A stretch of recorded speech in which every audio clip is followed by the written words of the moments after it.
নমস্কার বন্ধুরা, সীমা রান্নাঘরে আবারও সবাইকে স্বাগতম। দেখুন এখানে আমি মাসকালাই নিয়েছি। আপনারা চিনতে পারেন কি আমি জানি না, এটাকে মাসকালাই বলে। আপনারা কী নামে জানেন অবশ্যই আমাকে জানাবেন।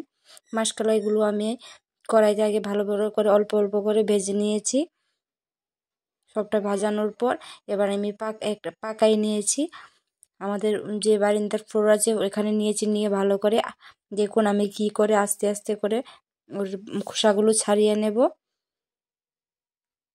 বাজারে খোসা ছাড়ানোও পাওয়া যায়, কিন্তু আমি আমাদের এনেছিল খোসা সুদ্ধা, তার জন্য আমি এরকমভাবে ছিলছি। আপনারা কি করে করেন আমাকে জানাবেন অবশ্যই। কে কে মাসকালাই ডাল খেতে ভালোবাসেন অবশ্যই আমাকে জানাবেন। দেখুন এভাবে আস্তে আস্তে করে মাসকালাইগুলো বা ইয়েগুলো ছুলতে লাগে। দেখুন ছুলা শেষ হয়ে গেছে প্রায় আমার।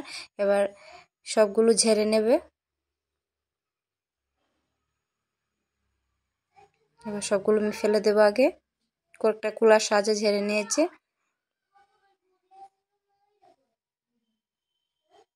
দিয়ে আরেকবার হালকা হালকা করে ঘষে ঘষে উপরের খোসলগুলো ফেলে দেব।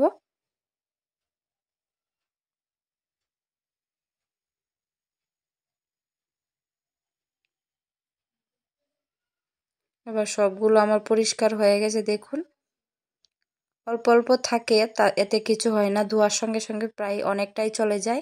এবার আমি ভালো করে জল দিয়ে 2-3 বার করে ধুয়ে নেব। দিলে দেখবেন উপরে কালো অংশগুলো চলে যাবে জলের সাথে। কিছুটা থাকে, তাতে কিছু হবে না।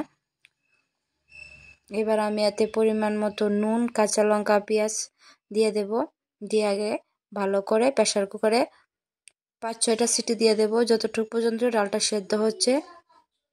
আমি এদিকে কড়াইতে তেল দিয়ে দিলাম, দিয়ে নুন হলুদ দিয়ে মাছগুলো মাখিয়ে, মাছের মাথাগুলো মাখিয়ে এটা ভেজে নেব। ভালো লাগলে অবশ্যই আমার চ্যানেলটাকে সাবস্ক্রাইব করে দেবেন। যারা করে দিয়েছেন তাদেরকে অসংখ্য ধন্যবাদ।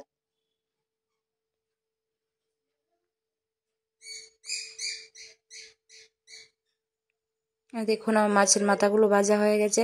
এবার আমার সিটি দেওয়ার পর দেখুন আমি ডালটাকে দেখাচ্ছি। এবার আমি একটা ঘুটনির সাহায্যে ডালটা ভালো করে ঘুটে নেব। ঘুটানোর পর দেখাচ্ছি আপনাদেরকে। এবার আমি কড়াইতে একটা শুকনো লঙ্কা, 2টো তেজপাতা দিয়ে দেব। দিয়ে এতে পেঁয়াজ কুচি দিয়ে দেব।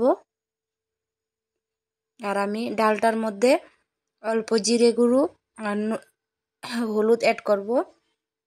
লবণটা আপনারা স্বাদ অনুসারে দেবেন। আবার পেঁয়াজটা আমার লাল হয়ে গেছে। এবার আমি এতে ডালটা দিয়ে দেব।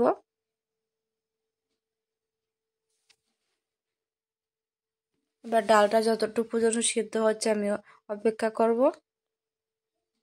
যারা কখনো ট্রাই করেনি একবার ট্রাই করতে পারবেন। আমি জানি অবশ্যই ভালো লাগবে।